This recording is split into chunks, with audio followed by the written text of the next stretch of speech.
예레미야 10장에는 이스라엘 백성들의 우상 숭배를 고발하는 내용이 주를 이루고 있습니다. 이스라엘은 너무도 많은 우상을 숭배했습니다. 우상을 숭배하면서도 또 태연스럽게 하나님을 섬겼습니다. 다실론을 가진 대표적인 나라가 일본과 인도죠. 물론 그 외에도 다실론을 가지고 있는 나라들은 참 많은데 일본의 지배 종교인 신도는 800만 신을 모신다고 하고, 또 인도의 지배 종교인 힌두교의 신은 그 숫자만 3억이 넘는다고 합니다. 이처럼 이스라엘 백성들에게 하나님은 여러 신들 가운데 하나에 불과했던 것이죠. 이에 예레미야는 본문에서 하나님이 어떤 분이신지를 설명하면서 후에 나누겠지만 여호와는 누구누구이다, 여호와는 이런 분이다 라고 이렇게 선언을 하고 있는 것입니다. 인간의 대표적인 어리석음 가운데 하나가 바로 우상 숭배입니다. 우상 숭배가 왜 어리석은 것입니까? 하나님이 지으신 모든 피조물 가운데 유일하게 하나님의 형상을 따라 지음받은 존재가 바로 사람이고 우리 인간입니다. 창세기 1장 26절 27절을 보면 하나님이 이르시되 우리의 형상을 따라 우리의 모양대로 우리가 사람을 만들고 그들로 바다의 물고기와 하늘의 새와 가축과 온 땅과 땅에 기는 모든 것을 다스리게 하자 하시고, 하나님이 자기 형상 곧 하나님의 형상대로 사람을 창조하시되 남자와 여자를 창조하시고 라고 말씀하십니다. 사람은 만물의 창조주이신 하나님의 형상을 따라 지음받은 존재입니다. 여러분, 우리는 하나님 닮았습니다. 하나님 닮도록 만들어졌어요. 그리고 하나님의 형상을 따라 지음받은 사람들에게 모든 것을 다스리게 하셨습니다.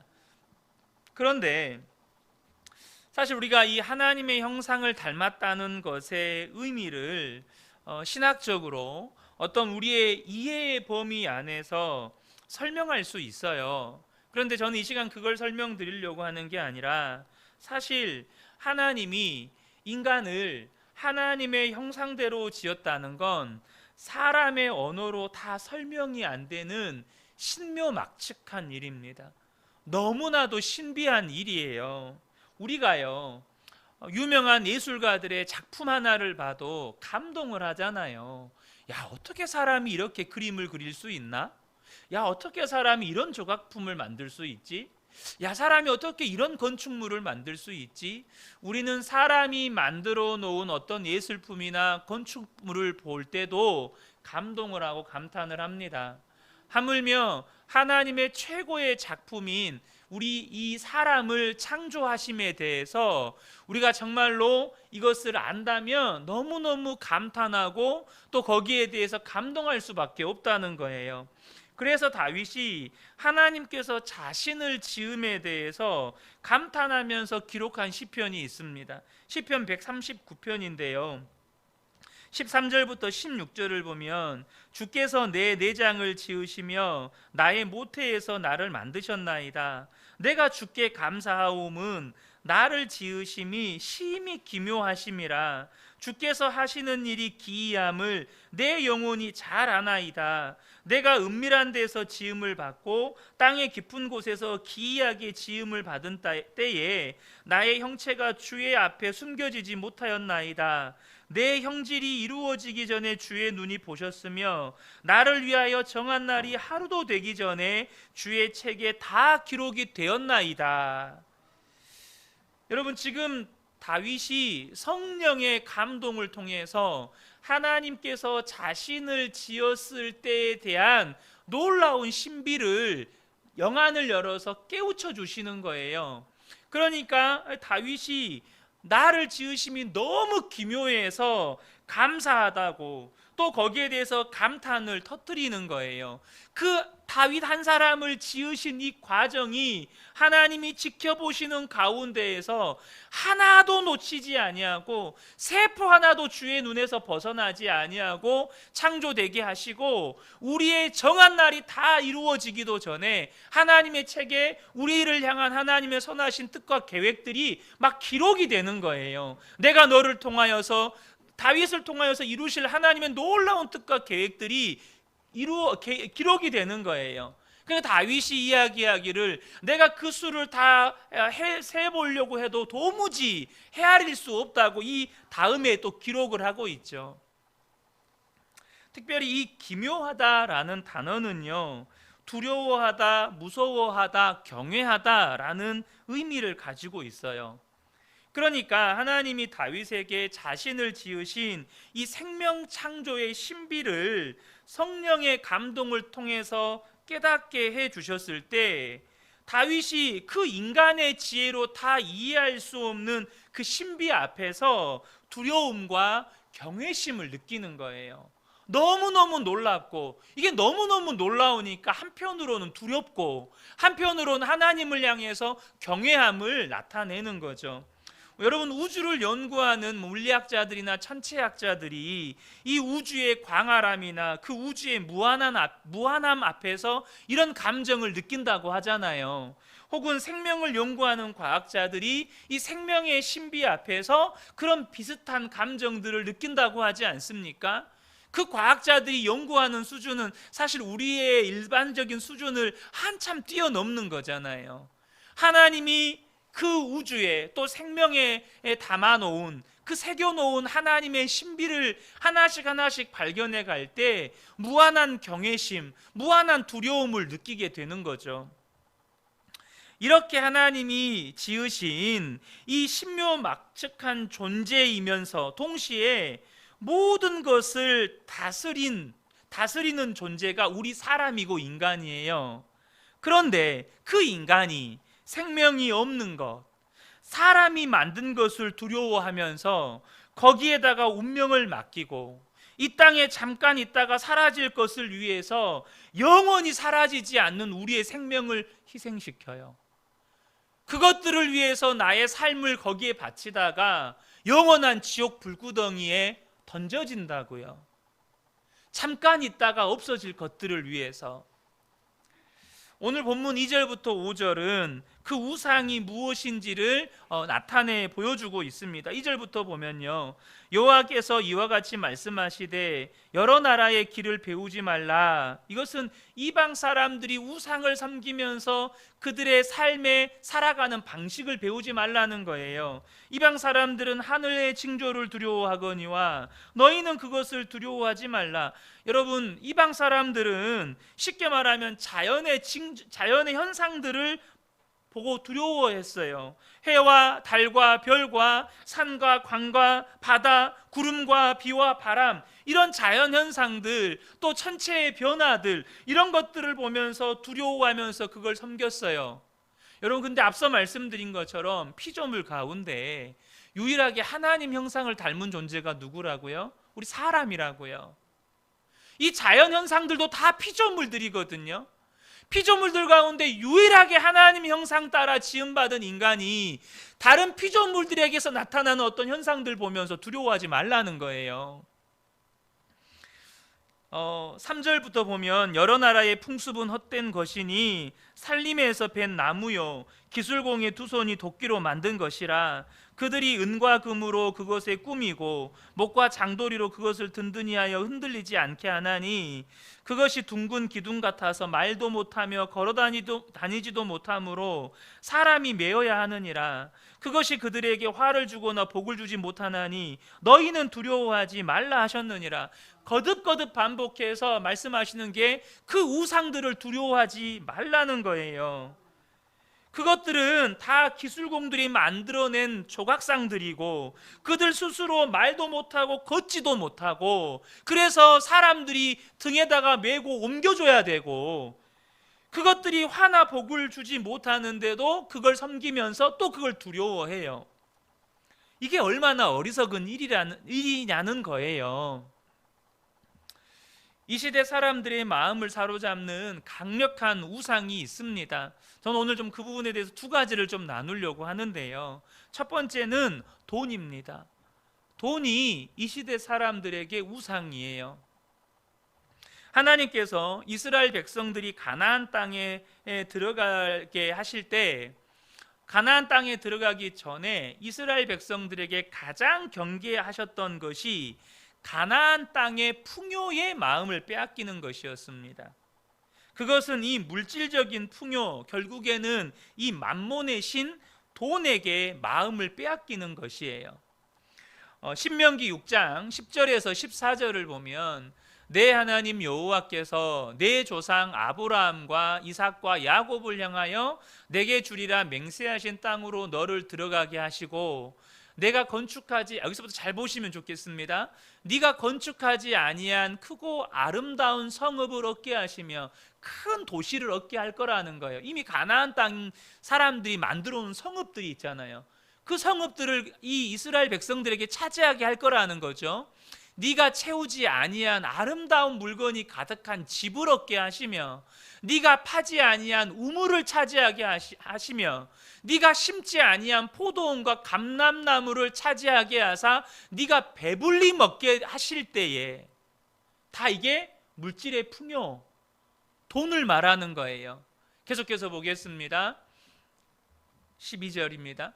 너는 조심하여 너를 애굽 땅 종되었던 집에서 인도하여 내신 여호와를 잊지 말고 내 하나님 여호와를 경외하며 그를 섬기며 그의 이름으로 맹세할 것이니라. 너희는 다른 신들 곧 내 사면에 있는 백성의 신들을 따르지 말라.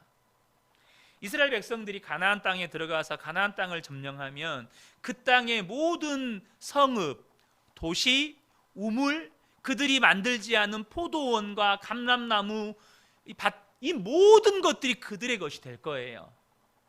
다 이 땅에 속한 재물들이죠. 그리고 이 특별히 고대의 사람들은 각 지역마다 다스리는 신이 있다고 믿었어요. 그게 고대인들의 신관이었어요. 그래서 이스라엘 백성들은 그렇게 하나님을 경험했으면서도 하나님을 광야의 신으로 인식했어요. 특별히 유목민의 신으로 인식을 했어요. 그런데 가나안 땅에 가면 여기 보시면 내 사면에 있는 백성의 신들을 따르지 말라. 이게 뭐죠? 가나안 땅 사람들이 섬기는 신들이에요. 그 신들 여러분 잘 알고 계시죠? 바알과 아세라 신인데, 이 바알과 아세라 신은 어떤 신이죠? 바로 풍요의 신이에요. 재물의 신입니다. 이 바알은 물과 바람을 관장하는 신이에요. 농사를 지을 때 물이 엄청 중요하잖아요. 그리고 아세라는 다산의 신이에요. 가축들로 하여금 많은 새끼를 낳게 하고 많은 이 농작물의 소출을 얻게 해준다고 믿는 신이에요. 그래서 이 아세라 신상을 보면 이 가슴이 24개가 달려 있어요. 다산을 상징하는 거죠. 그러니까 이 신들은 풍요의 신이고 재물의 신인 거예요. 가나안 땅을 다스리는 신은 이 재물의 신인 거예요. 그러니까 이 가나안 땅 안에 들어갔을 때 이스라엘 백성들의 마음을 빼앗는 건 뭐예요? 결국에는 돈이라는 겁니다. 재물이라는 거예요. 이 돈이 사람의 마음에 얼마나 강력한 영향력을 행사하는지 예수님께서 이렇게 말씀하셨습니다. 마태복음 6장 24절에 한 사람이 두 주인을 섬기지 못할 것이니 혹 이를 미워하고 저를 사랑하거나 혹 이를 중히 여기고 저를 경히 여김이라. 너희가 하나님과 재물을 겸하여 섬기지 못하느니라. 예수님께서 이 원문에 보면 예수님께서 하나님과 재물을, 이 재물을 하나님의 비교 대상에 둡니다. 실제로 재물이 하나님과 똑같은 대상이라는 말이 아니에요. 왜 비교 대상에 두었냐면 재물이 사람들의 마음에 행사하는 영향력이 하나님과 버금간다는 거예요. 그래서 여러분, 절대 하나님과 재물은 겸하여 섬길 수가 없어요. 재물이 우리의 심령 안에 미치는 영향력은 하나님의 영향력이라는 거예요. 그래서 사람이 돈을 사랑하게 되잖아요. 절대 하나님을 사랑할 수가 없어요. 이게 돈이 가지고 있는 무서움이에요. 돈을 사랑하게 되면 하나님 사랑할 수가 없게 되는 거예요. 사도 바울은 돈을 사랑함에 대해서 이렇게 경고했습니다. 디모데전서 6장 10절에 돈을 사랑함이 일만 악의 뿌리가 되나니 이것을 탐내는 자들은 미혹을 받아 믿음에서 떠나 많은 근심으로써 자기를 찔렀도다. 이 시대에 돈이 얼마나 사람들의 마음을 강력하게 사로잡고 있는지를 모릅니다. 여러분 다 인정하시잖아요. 이 돈이 얼마나 우리 성도들의 마음도 강력하게 사로잡고 있는지 몰라요. 실제로 교회 안에서도 다툼과 분열이 일어나잖아요. 결국 그거는 마지막에는 반드시 재산 분할 싸움으로 가요. 반드시 교회 재산 분할 싸움으로 갑니다. 돈을 사랑했던 부자 청년은 예수님을 만났어요. 예수님을 만나고도 예수님을 따르는 길을 포기하게 됩니다. 돈을 사랑했기 때문에.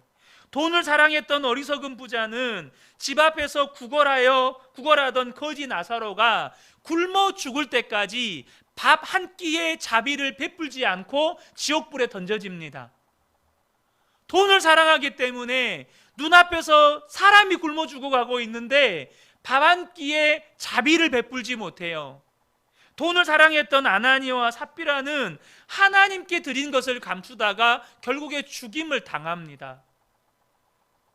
하지만 하나님을 목숨보다 사랑했던 다윗은 하나님께 성전 건축을 위해서 예물을 드릴 때 이런 고백을 합니다. 역대상 29장 14절인데요. 나와 내 백성이 무엇이기에 이처럼 즐거운 마음으로 드릴 힘이 있었나이까?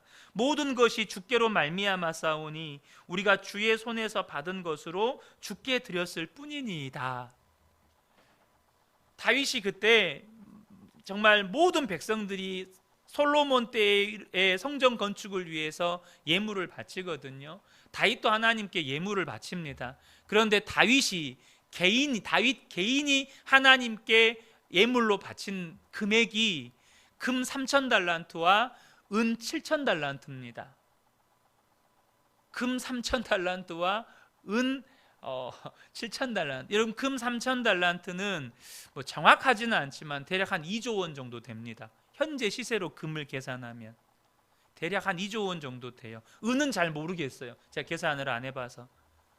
그런데 하나님께 그렇게 드리면서 다윗의 고백이 뭐냐면 이렇게 즐거운 마음으로 드리는 것도 하나님의 은혜라고. 그렇게 즐거운 마음으로 드릴 수 있었던 게 주님께 받은 것 주님께 거저 드렸을 뿐입니다. 내 힘 아닙니다. 내 거 드린 거 아닙니다. 주님 거 주님께 드린 것 뿐입니다. 다윗은 목숨보다 하나님을 사랑했습니다. 돈보다 하나님을 사랑했습니다. 저는 우리 근혜교회 성도님들이 돈보다 하나님을 사랑하게 되시기를 축복합니다. 목숨보다 하나님을 사랑하게 되시기를 축복합니다.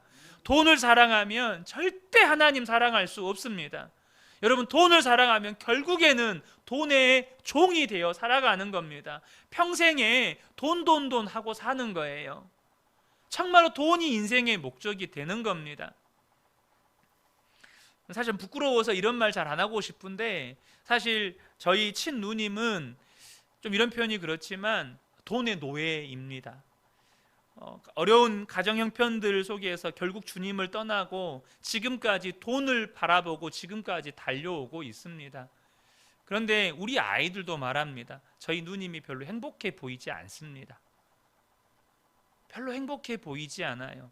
정말 젊은 나이에 그 대형 유통 지점의 부지점장까지 되었는데 그렇게 부지점장 자리까지 올라가기 위해서 정말로 몸 바치고 모든 젊음을 바쳤더니 여기저기 몸만 고장이 나고 이제는 정말로 여기저기 수술을 하다 보니까 뭐 대기업이라 뭐 이렇게 막 산재 처리도 되고 다 되는데요.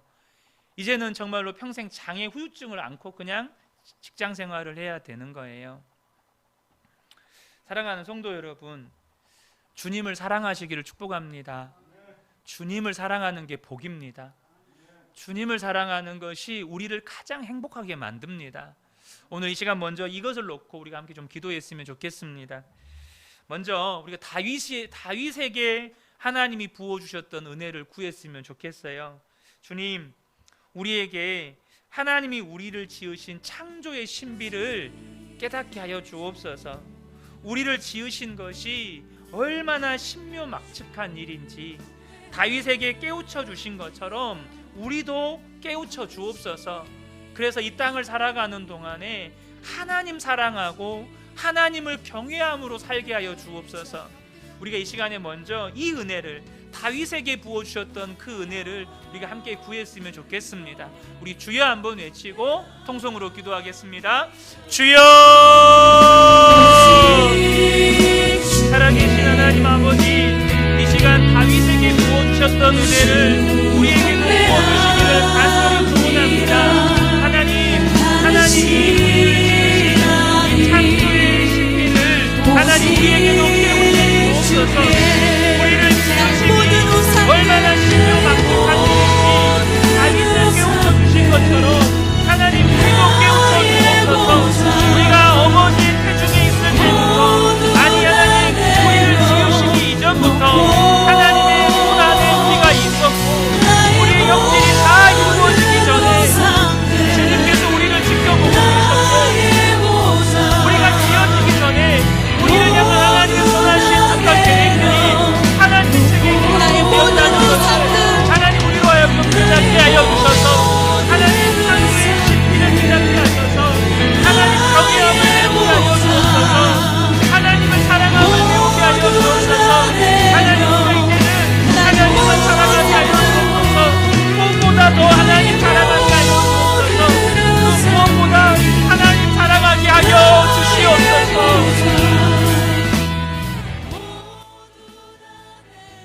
이 시간에는 우리가 하나님보다 돈을 사랑했던 우리 마음의 우상 숭배의 죄에 대해서 함께 회개하는 시간을 가졌으면 좋겠습니다. 하나님, 우리 안에 하나님보다 돈을 사랑했던 마음을 회개합니다. 또한 돈을 사랑함으로 하나님의 말씀에 온전히 순종하지 못했던 불순종의 죄들도 회개합니다. 우리 안에 다윗과 같이 돈보다, 목숨보다 하나님을 사랑하는 마음을 부어 주옵소서. 그래서 다윗이 하나님께 드림이 기쁨이 되었던 것처럼 우리도 하나님께 드림이 기쁨이 되게 하여 주옵소서. 하나님께 예물 드림이 기쁨이 되게 하시고, 하나님께 나의 시간을 드림이 기쁨이 되게 하여 주시고, 하나님께 나의 삶을 드림이 기쁨이 되게 하여 주옵소서. 하나님께 드리는 것이 우리의 삶의 가장 큰 기쁨 중에 하나가 되게 하여 주옵소서. 우리 시간에 주여 한번 외치고 통성으로 기도하겠습니다. 주여! 하나님, 우리 마음 안에 하나님보다 돈을 사랑했던 죄악들을 회개합니다. 하나님, 그랬습니다. 우리가 하나님보다 더 돈을 사랑했던 시절들이 있었습니다. 돈에 매여서 살았던 시절들이 있었습니다. 돈에 전전긍긍하며, 돈 때문에 하나님의 마음도 외면하며, 돈 때문에 하나님의 은혜도 외면하며, 돈 때문에 하나님의 말씀을 듣고도 하나님을 순종했던 그런 죄악들을 하나님 앞에 범하였음을 우리가 고백하며 회개합니다. 하나님, 이 시간에 우리에게 다윗과 같은 은혜를 부어 주옵소서. 우리의 돈보다 목숨보다 하나님을 경외하고 사랑하는 마음을 부어 주옵소서. 우리의 그 어떤 것보다 하나님 사랑하는 마음 부어 주옵소서. 다윗과 같이 하나님께 예물 드림이 기쁨이 되게 하여 주옵소서. 다윗과 같이 하나님께 시간을 드림이 우리의 기쁨이 되게 하여 주옵소서. 하나님께 우리의 삶을 드림이 기쁨이 되게 하여 주옵소서. 하나님께 드림이 우리의 삶의 최고의 행복 중에 하나가 되게 하여 주옵소서. 주님, 우리에게 이 다윗에게 부어주셨던 그 놀라운 은혜를 우리에게도 하나님 아버지 부어 주시옵소서.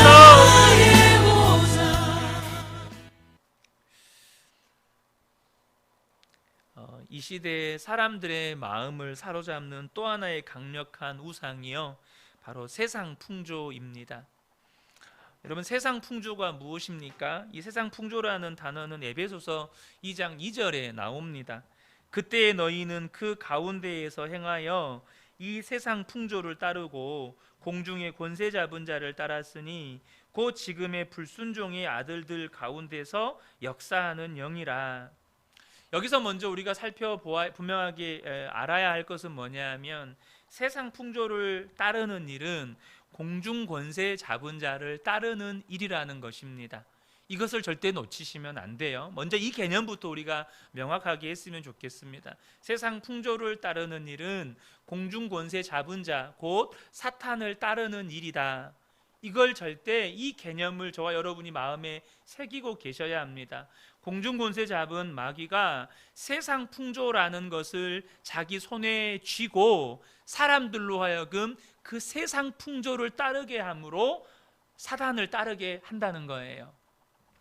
그러면 이 풍조라는 말은요, 이 에베소서가 기록된 이 에베소라는 도시를 배경으로 해서 이해를 해야 돼요. 이 에베소라는 도시는 항구 도시입니다. 그러니까 상업과 유통의 중심 도시죠. 굉장히 돈이 많았습니다. 돈이 많았기 때문에 향락의 도시였습니다. 또한 이방의 신전들이 굉장히 많았습니다. 다양한 이방 신전들이 이 에베소라는 도시에 있었어요. 그래서 에베소 교회 성도들은 그리스도인이 되기 이전에 에베소라는 도시의 이 악한 세대와 이 세상의 지배를 받아왔어요. 이 에베소 사람들이 살던 대로 살았어요. 사치와 향락을 즐기고 이방 신전에서 행하는 그 음행을 즐기고 그렇게 살았다는 거예요. 여러분, 이것이 세상 풍조라는 개념입니다. 마귀가 이 시대의 가치관이나 유행이나 사상과 같은 세상 풍조로 사람들의 마음을 휘어잡는다는 것입니다. 특별히 이 사회학자들에 의해서 젊은이들을 시대별로 구분해 왔습니다. 다 들어보셨을 거예요. X세대니 Y세대니 Z세대니 요즘은 MZ세대라고도 하죠.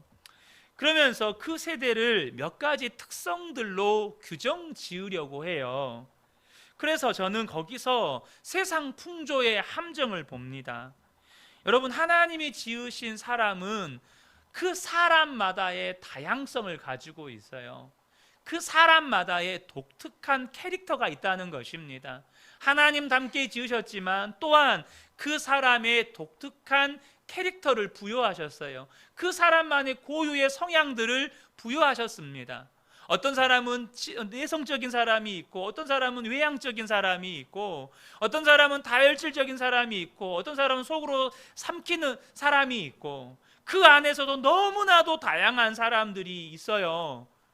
너무너무 다양하죠. 그런데 이 하나님이 지으신 이 다양성을 이 몇 가지 세대적인 특성으로 규정을 지으려고 해요. 그래서 그런 세대의 특성에서 벗어나면 뭔가 그 세대에서 뒤처진 사람, 너도 나도 그 세대의 경향성, 그 세대의 유행이나 가치관을 따라가도록 만드는 거예요. 나는 X세대니까 X세대가 추구하는 어떤 그 경향성을 따라가는 거예요. 나는 MZ세대니까 그 MZ세대가 추구하는 경향성을 같이 따라가는 거예요. 그렇지 않으면 얘는 고리타분해, 시대에서 뒤처진 애야, 이렇게 바라보는 거죠.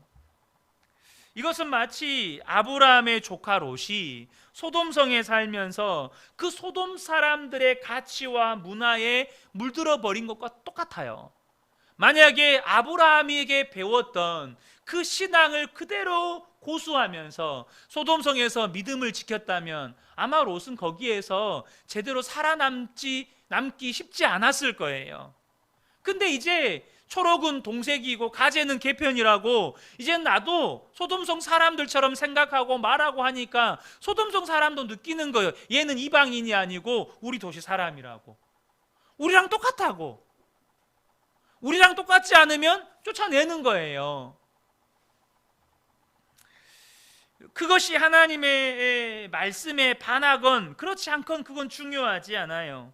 그래서 너무나도 많은 우리 그리스도인들이 내가 이 세대에 뒤처지지 않으려면 그 세대의 경향성을 따라가는 거예요.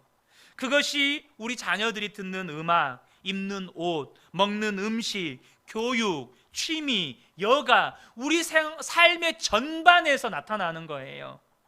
예를 들면 밥보다 비싼 커피를 마시고 그것도 분위기 좋은 카페에서 마시면서 인증샷도 찍고, 그리고 너도 나도 명품백 하나씩은 가지고 다니고, 그것도 안 되면 짝퉁이라도 가지고 다니고, 그래서 그것을 나도 샀다고 찍어서 SNS에 올리고, 그러면 좋아요 눌러주고, 아닌가요? 좋아요 눌러주잖아요. 제가 최근에 본 어떤 TV 프로그램에서 그런 인터뷰 영상을 봤어요. 인터뷰 내용을 봤는데, 결혼을 앞둔 커플인데 얼마 전에 이렇게 웨딩 촬영을 했어요.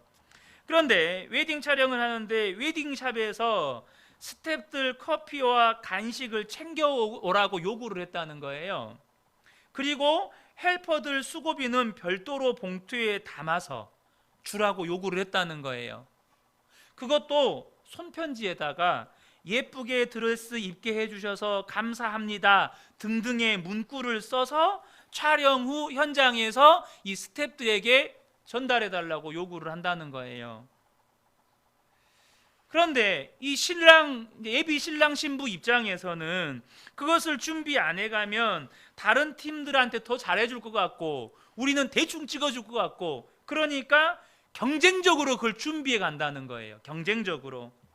심지어 돈 봉투도 인터넷에 피팅비 봉투라고 검색해 보면 정말 다양한 돈 봉투들이 나와 있대요. 문제는 내가 이런 간식을 싸갖고, 이런 반찬을 싸갖고, 이렇게 커피를 싸갖고, 이렇게 봉투를 마련해서 갔다고 또 SNS에 올려가지고 경쟁적으로 부추긴다는 거예요. 신부들끼리. 어처구니가 없으시죠? 여러분 들으면서 세상에 뭐 저래? 여러분 너무너무 어처구니 없으시죠? 그런데 그 일들이 실제로 일어나고 있는 거예요. 특별히 이 시대는 SNS 시대잖아요. 사이버 공간 시대잖아요. 이 시대의 경향성, 세상의 풍조에 휩쓸리기 너무 쉬운 시대라는 거예요. 여러분, 만약에 여러분 자녀가 공부를 너무 잘해요. 전국에서 1등급이에요. 상위 1%예요. 그럼 어디 보내시겠어요? 두말할 것도 없죠. 의대 보내죠. 근데 왜 의대 보내세요? 공부 잘하는 애들은 다 의대 보내잖아요. 이 아이가 어떤 적성을 가지고 있고, 뭘 좋아하고, 또 어떤 분야에서 공부를 하기를 원하고, 그건 별로 중요하지 않아요. 상위 1% 되면 너도 나도 의대 보내는 거예요. 왜요? 의사라는 직업이 안정적이고 전문직이고 평생 이 안정적인 이 수입을 보장받는 직업이니까. 그래서 그렇게 안정적인 코스로 가다가 하나님의 부르심을 받고 의사의 한국에서 좋은 그 지위 다 내려놓고 선교사로 나가면 다들 미쳤다고 그런 말을 해요. 네가 지금 제정신이 아니구나. 네가 성령을 받아도 잘못 받았다고. 그런 이야기를 해요. 여러분, 내 자녀가 외모가 좀 반반하고 좀 무대 기질이 있어요. 그러면 뭐 하죠? 너도 나도 아이돌 시키고 연예인 시키려고 해요. 이 시대처럼 아이돌을 키우는 댄스 학원이 연기 학원이 잘 되는 시절이 없었어요. 여러분 지금 댄스 학원, 댄스 학원도 아니죠. 아예 이미 댄스 학원이 무슨 대기업처럼 갖춰져 있어요. 너도 나도 다 거기 보내는 거예요. 좀 얼굴이 괜찮고 좀 끼가 있다. 끼가 없어도 괜찮아. 그건 나중에 트레이닝 시키면 돼. 그렇게 하는 거예요. 여러분, 이러한 세상 풍조의 영향이 우리 성도들 안에도 침투해 있는 것이 현실입니다. 우리 자녀들 안에 침투해 있는 게 현실이에요. 이게 없으면 안 될 것 같고, 이것을 준비 안 하면 안 될 것 같고, 나도 그 정도는 가져야 할 것 같고, 나도 그 정도는 누려야 할 것 같고, 세상 풍조가 강력한 영향력을 행사할수록 나타나는 부정적인 사회 현상이 뭐냐면 상대적 빈곤을 느끼는 사람들이 많다는 거예요. 그래서 카푸어니, 하우스푸어니 이런 단어들이 생겨나요. 왜요? 빚내서 차 사고, 왜요? 나도 남들처럼 차를 가지고 다녀야 되니까. 빚내서 집 사고, 빚내서 하고 싶은 거 하고. 그러니 카푸어나 이 하우스 푸어라는 이런 신조어들이 막 생겨나는 거죠. 한 10년 정도 됐을까요? 사회를 떠들썩하게 했던 강남 모녀 살인 사건이라는 사건이 하나 있었습니다. 아마 아시는 분들은 아실 거예요. 강남에서 나름대로 전문 직업을 가지고 있는 정상적인 가장이 아내와 딸을 살해하고 자기는 자살할 용기가 없어서 시도 못하고 결국에는 경찰이 잡혔어요.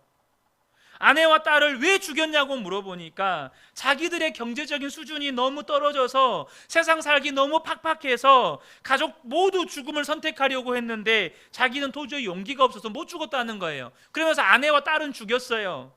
그런데 그 사람의 당시의 재산을 보니 벌써 10여 년 전이에요. 강남에서 10억이 넘는 아파트를 소유하고 있고 이미 통장에는 1억이 넘는 현금을 보유하고 있고 남들 부러워할 만한 외제차를 가지고 다니는데 세상 살기 너무 팍팍하다는 거예요. 돈이 없어서. 여러분 이해되세요? 그런데 이런 일들이 이 세대에 벌어지고 있다는 거예요. 세상 풍조가 이렇게 무서운 것입니다. 믿는 우리에게 우리가 아까 돈에 대한 부분에 대해서는 다윗에게 부어주셨던 은혜가 필요한데요, 우리 이 세상 풍조에 관해서는 사도 바울에게 부어주셨던 은혜가 특별히 필요해요. 그게 뭘까요?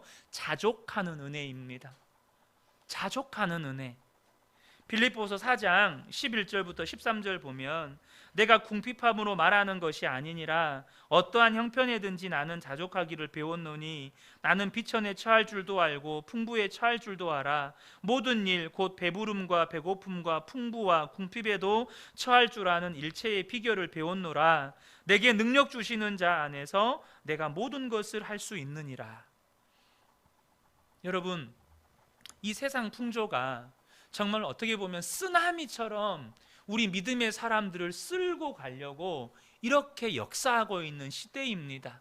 이게 없으면 안 될 것 같고, 이게 없으면 불안하고, 저것도 있어야 될 것 같고, 저 정도는 내가 누려야 될 것 같고, 다 이 세상 풍조가 우리를 그 세상의 어떤 경향성으로 우리를 끌고 간다는 거예요. 우리 안에 이 자족할 줄 아는 은혜가 없으면 우리는 나도 모르는 새 이미 거기에서 쓸려가고 있는 거예요.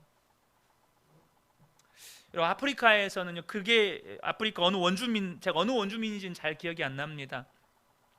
이렇게 강물이 많이 불어 있는데요, 강을 건너야 되는데 배가 없어요. 근데 그들이 어떻게 강을 건너는지 아십니까? 물살이 굉장히 세요.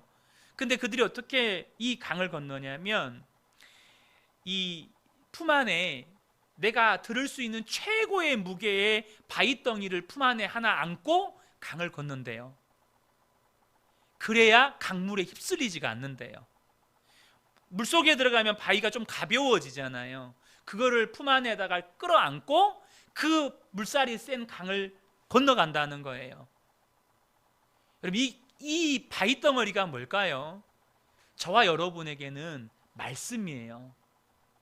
말씀. 저와 여러분 안에 정말로 말씀으로 인하여서 하나님을 만나고 그 말씀으로 인하여서 우리 안에 정말 자족하는 은혜가 부어지지 않으면 여러분, 우리는 이 세대를 이겨낼 수 없습니다. 너도 나도 다 휩쓸려 가는 거예요. 이 시간에 우리가 이 말씀 붙잡고 또 한번 기도했으면 좋겠습니다. 이 시간에 우리가 또 하나, 저도 정말 그 말씀을 준비하면서 좀 괴롭습니다. 우리 성도님들하고 매번 회개 기도하자고 하니까 저도 제 마음 가운데 괴로움이 있어요. 그러나 우리가 말씀 앞에 우리 자신을 정직하게 직면하는 것이 은혜고 또 그것이 우리가 살 길인 줄로 믿습니다. 이 시간에 우리가 함께 기도할 건 나도 모르게 세상 풍조에 휩쓸려 살았던, 세상 풍조가 나의 우상이 되어버린 죄에 대해서 우리가 함께 회개했으면 좋겠습니다. 하나님의 말씀에 귀 기울이지 않고 세상에서 뒤처지지 않으려고 수고하고 노력했던 그 모든 어리석음과 자족하지 못하고 상대적 빈곤을 느끼면서 원망하고 불평했던 그 모든 죄에 대해서 우리가 함께 회개했으면 좋겠습니다. 그러면서 우리가 하나님 앞에, 하나님, 이제 나의 마음과 생각을 이 세상 풍조로부터 지켜주십시오. 세상이 그러한다 하더라도 나는 그렇게 살지 않게 하여 주옵소서. 오늘 본문의 에레미야가 그러잖아요. 모든 이스라엘 백성들 우상 숭배할 때 오직 하나님 말씀 붙잡고 울면서 그 이스라엘 백성들을 향하여서 돌아오라고 하나님 말씀 선포하잖아요. 저와 여러분이 정말로 세상 풍조에 휩쓸려 가지 않고 마음과 생각을 지키고 오직 하나님 말씀 붙들고 우리를 이 세상 풍조에 휩쓸려 가지 않도록 만들어주는 하나님 말씀 붙들고 살기 원합니다. 우리 주여 한번 외치고 통성으로 기도합니다. 주여! 하나님 아버지, 이 시간에 다시 한번 나도 모르게 세상 풍조에 휩쓸려 살았던 우상 숭배의 죄를 회개합니다. 하나님의 말씀에 귀 기울이지 않고 세상에 뒤처지지 않으려고, 세상 사람들이 누리는 것들을 나도 누리려고, 세상 사람들의 수준에 나를 맞추려고 그렇게 수고하고 노력했던 모든 어리석음과 또 자족하지 못하고 하나님이 내게 베풀어 주신 은혜에 대해서 만족하고 감사하지 못하고 상대적 기권을 느끼면서 원망하고 불평했던 모든 죄를 하나님 아버지 이 시간에 회개합니다. 하나님, 이제 우리의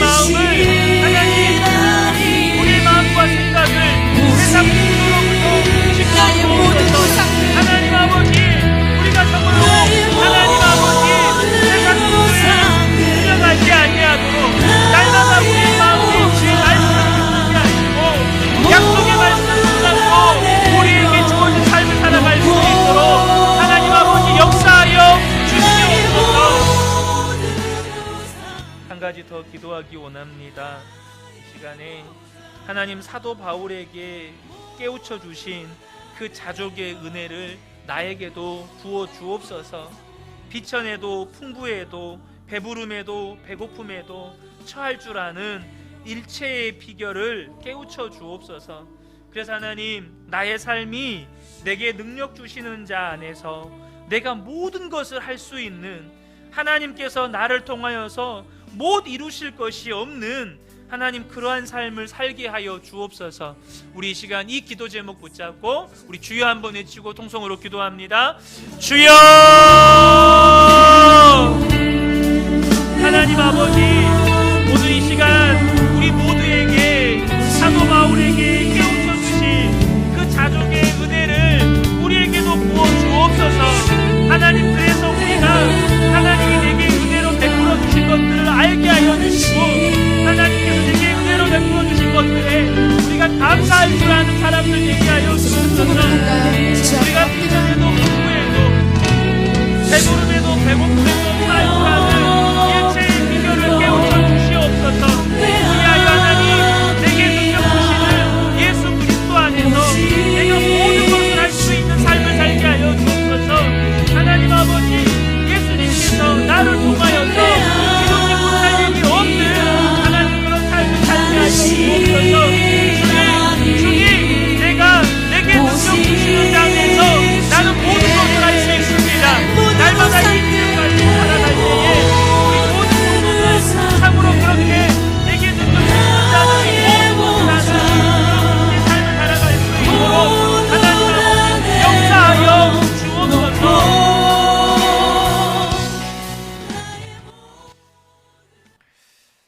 오늘 본문의 에레미야는요, 이 우상의 실체를 드러냅니다. 그러면서 또 한편으로는 하나님이 누구신지를 이스라엘 백성들에게 소개를 합니다. 먼저 에레미야가 하는 말은 하나님과 같은 분이 없다는 것입니다. 아멘이시죠? 하나님 같은 분이 없습니다. 6절과 7절인데요. 여호와여, 주와 같으니 없나이다. 주는 크시니 주의 이름이 그 권능으로 말미암아 크시니이다. 이방 사람들의 왕이시여, 주를 경외하지 아니할 자가 누구리이까? 이는 주께 당연한 일이라. 여러 나라와 여러 왕국들의 지혜로운 자들 가운데 주와 같은 이가 없음이니이다.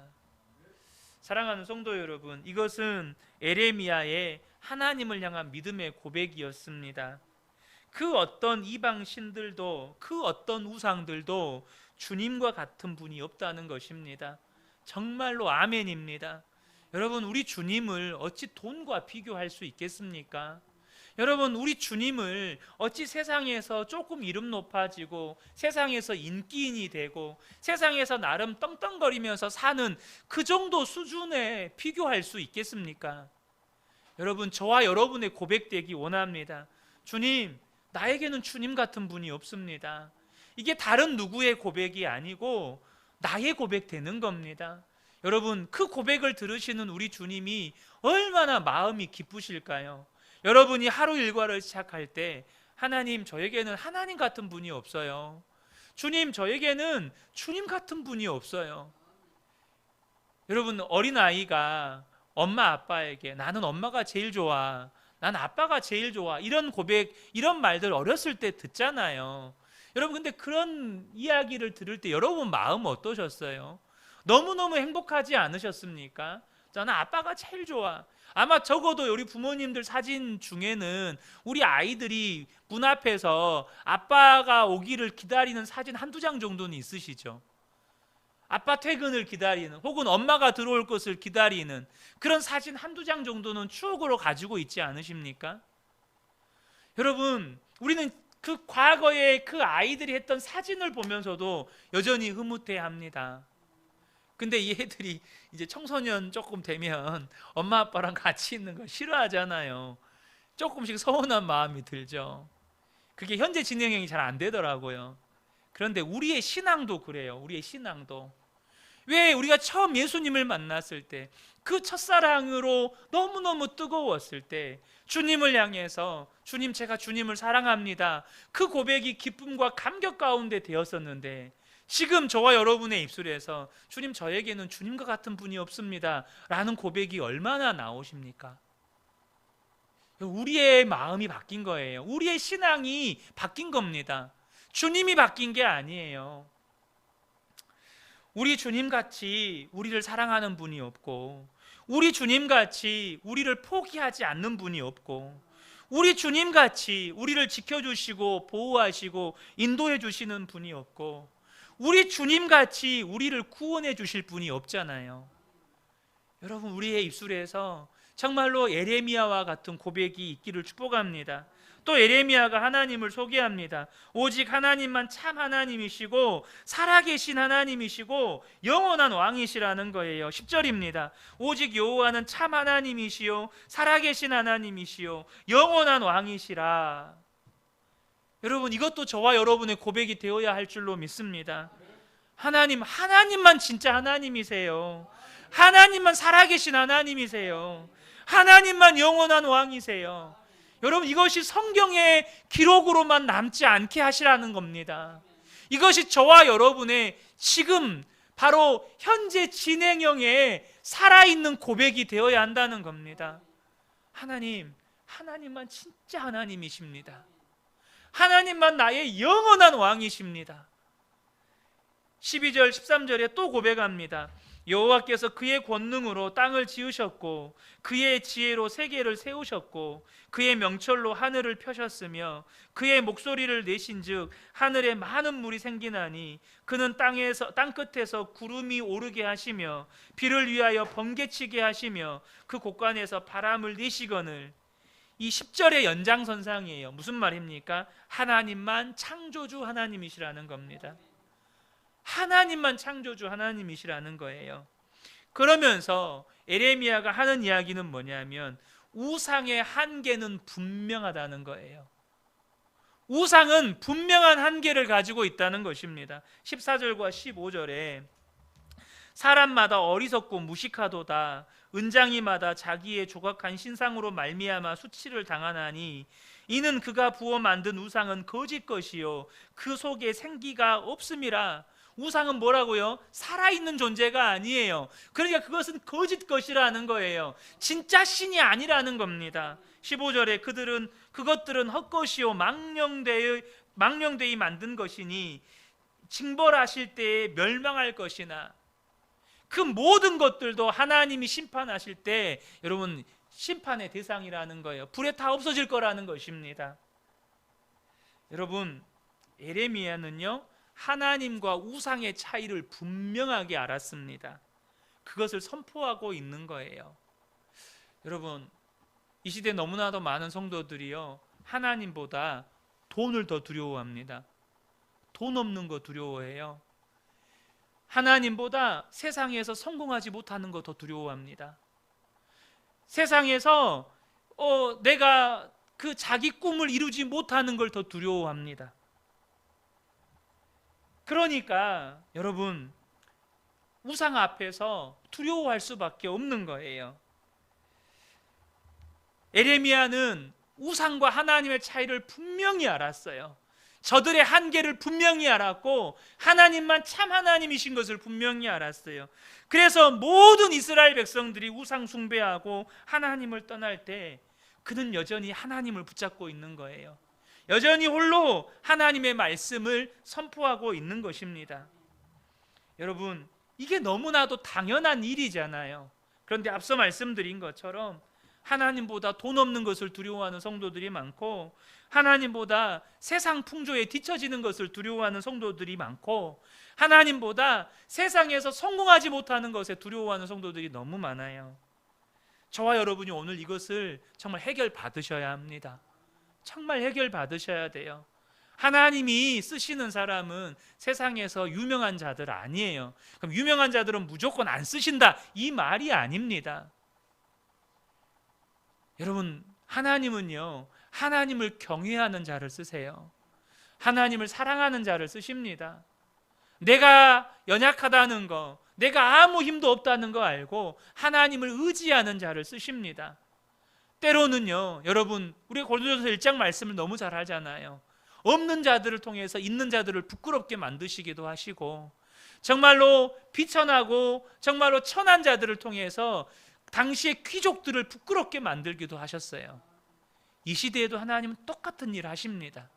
그러므로 저와 여러분이 오늘 이 밤에 다시 한번 우리 마음 안에 있는 이 우상의 문제들이 온전히 다 해결받는 은혜가 있으시기를 축복합니다. 이 시간 함께 오늘 이 말씀 붙잡고 이제 다시 한번 기도하기를 원하는데요, 여러분, 우리가 예수를 믿어서 하나님의 자녀가 되었다면 하나님을 분명히 알아야죠. 그리고 하나님과 우상의 차이를 분명하게 알아야 합니다. 하나님, 나로 하여금 하나님을 분명하게 알게 하시고 또한 우상의 한계를 분명하게 알게 하여 주옵소서. 특별히 여러분, 돈의 한계를 분명하게 여러분 아셔야 합니다. 세상 풍조의 한계를 분명하게 아셔야 합니다. 세상 성공의 한계를 분명하게 아셔야 됩니다. 그래야 하나님만 의지하게 되는 거예요. 특별히 또한 우상이 사람에 의해 만들어진 것, 그들이 헛것인 것과 하나님이 심판하실 때 멸망할 것임을 분명하게 깨닫게 하여 주옵소서. 이 시간에 우리 이 말씀 붙잡고 우리 주여 한번 외치고 통성으로 기도하겠습니다. 주여! 하나님 아버지, 우리를 예수 믿고 하나님 자녀 되게 해주셔서 감사합니다. 하나님만 나의 하나님이시고 하나님만 참 하나님이시고 하나님만 창조주이시고 하나님만 살아계신 하나님이시며 하나님만 영원한 왕이십니다. 하나님, 우리가 하나님과 우상의 차이를 분명하게 알게 하여 주옵소서. 우상의 한계들을 분명하게 알게 하여 주옵소서. 하나님, 돈의 한계를 분명하게 알게 하여 주옵소서. 세상 풍조의 한계를 분명하게 알게 하여 주옵소서. 하나님, 세상 성공의 한계를 분명하게 알게 하여 주옵소서. 우상이 사람의 의해 그것들이 헛것이며 하나님의 심판하실 때 반드시 멸망당할 것임을 분명하게 깨닫게 하여 주옵소서. 그러므로 내 아버지, 우리 안에 있는 모든 우상들을 버리게 하시고 오직 하나님만 의지하고 오직 하나님만 바라보고 오직 하나님만을 섬기고 살아가시고 하나님 아버지, 역사하여 주시옵소서.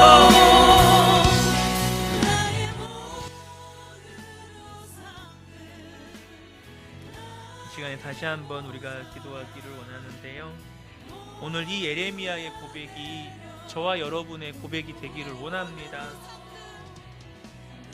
주님, 나에게 주님 같은 분이 없습니다. 이것이 기억도 나지 않을 만큼 과거의 어느 시점의 고백이 아니고 지금 저와 여러분의 고백이 되기를 원합니다. 주님, 저에게는 주님 같은 분이 없습니다. 특별히 우리가 다시는 돈과 하나님을, 세상 풍조와 하나님을, 세상 성공과 하나님을 비교하지 않게 하여 주옵소서. 날마다 나의 시선이 주님께 고정되어서 에레미야와 같이 하나님만이 참 하나님이시고 살아계신 하나님이시고 영원하신 왕이신 것을 깨닫고 주님을 사랑하고 주님과 동행하는 삶을 살게 하여 주옵소서. 우리 이 시간에 이 기도 제목 붙잡고 우리 주여 한번 외치고 간절히 기도하겠습니다. 주여! 하나님 아버지, 에레미야의 고백이 나의 고백이 되게 하여 주옵소서. 주님, 저에게 주님 같은 분이 없습니다. 주님같이 나를 인도하시는 분이 없고, 주님같이 나를 사랑하시는 분이 없고, 주님같이 나를 인도하시고 보호하시고 지키시는 분이 없고, 주님같이 나를 포기하지 않으시는 분이 없고, 주님같이 나와 함께 하시는 분이 없습니다. 이 고백이 날마다 나의 고백이 하여 주옵소서. 그러므로 우리가 다시는 돈과 하나님을 비교하지 않게 하시고, 세상 풍조와 하나님을 비교하지 않게 하시고, 세상 성공과 하나님을 비교하지 않게 하여 주옵소서. 날마다 나의 시선이 주님께 고정되어서 에레미야와 같이 하나님만이 참 하나님이시고 살아계신 하나님이시고 영원하신 왕이신 것을 깨닫고 주님을 사랑하고 오직 주님과 동행하는 삶 살아가는 우리 교회의 모든 성도들 될 수 있도록 하나님 아버지 역사하여 주시옵소서. 이 시간 끝으로 우리가 열방을 위한 기도의 제목 한 가지 더 나누고 우리가 기도하기를 원하는데요, 이 시간에 특별히 나이지리아 교회를 위해서 함께 기도하기를 원합니다. 지난 3주간 동안에만 이 무장 세력의 공격으로 37명의 성도들이 살해가 되었다고 해요. 여전히 여러분, 전 세계 곳곳에는 그리스도인이라는 것 때문에 목숨의 위협을 받고 박해를 받고 고난당하는 성도들이 너무너무 많습니다. 지난 3주간에 일어났던 이 교회를 향한 핍박들, 어느 한 지역에서 30명의 성도들이 집단 살해를 당했더라고요. 특별히 이 시간에 기도할 때 정말로 잘못된 믿음과 육체의 탐심을 따라 살인을 저지르는 이 황폐한 심령의 무장 세력들에게 주님의 경고를 들려주셔서 이 영원한 심판의 길에서 주님 돌이키게 해 주옵소서. 특별히 나이지리아 교회가 여전히 그런 형편 가운데 있지만 여전히 그들과 함께 계신 하나님을 의지하고 두려움에 지지 않게 하시고 정말로 기도로 여전히 믿음의 길을 걸어갈 수 있도록 성령께서 인도하여 주시고 지켜주시고 보호하여 주옵소서. 여러분, 하나님의 교회는 오히려 핍박과 박해 중에 더 큰 부흥을 경험했었습니다. 나이지리아 교회 가운데 하나님 큰 부흥이 있게 하여 주옵소서. 우리 이 시간에 이 열방을 위한 기도 제목 품고 함께 기도하시면 좋겠고요, 여러분의 마음 가운데 하나님 주셨던 또 마음의 소원들을 붙잡고 간절히 기도하시다가 우리 각자 돌아가시도록 하겠습니다. 우리 주여 한번 외치고 통성으로 기도합니다. 주여! 하나님 아버지, 이 시간에 우리가 나이지리아 교회와 성도들을 위해서 함께 기도합니다. 하나님, 지난 3주간 정말로 무장 세력들에 의해서 37명의 주의 백성들이 하나님 잔인하게 살해되어진 이 나이지리아 교회의 아픔과 고통을 하나님 위로하여 주시고 하나님 저들을 불쌍히 여겨주시고 하나님 저들을 주의 사랑으로 하나님 품어주시옵소서. 하나님 잘못된 믿음과 육체의 탐심을 따라서 살인을 저지른 저 황폐한 심령을 가진 무장 세력들에게 주님의 경고를 주시옵소서. 이제 영원한 심판을 위해서 사망의 길에서 돌이키게 하여 주옵소서. 하나님, 나이지리아 교회와 성도들이 그들 가운데 계신 하나님을 의지하게 하시고 하나님을 바라보게 하시고 이제 붙잡게 하셔서 두려움이 있지 않게 하셔서 하나님 오히려 성령께서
같은 평